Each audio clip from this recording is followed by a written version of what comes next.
Well, that's terrific. That sounds like it's really a highly valuable product that addresses a lot of operational issues today. Could you sort of really pinpoint what kind of hidden costs APRIO addresses? Well, that's an interesting question, Kerry. I think it really depends to a great extent on the sector in which one is operating. The APRIO, by nature of being a general purpose tool, has different sets of values in some cases for different folks in different places.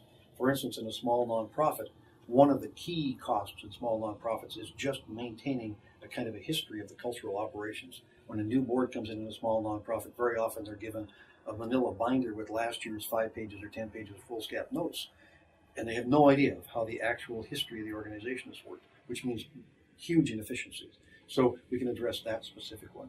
In the case of crown corporations, often they're dealing with widely distributed boards of directors, so that their and their directors are traveling all the time to come to central meetings. Well, APRIO facilitates teleconferencing and remote gathering of that kind of stuff, so we can assist with that.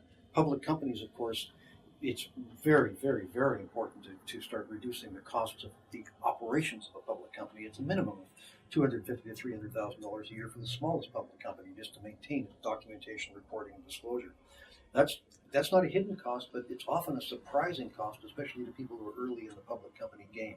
It's not widely known before you get there, but it's certainly widely known by anybody else in the business. And I think there's a very wide range of those. The real hidden cost is the potential for lack of effectiveness of your corporate directors. That's one, because they're not informed with information that gives them a keen awareness of what's strategic. They tend to get flooded with stuff. That's one. And the second hidden cost is the vast amount of risk mitigation.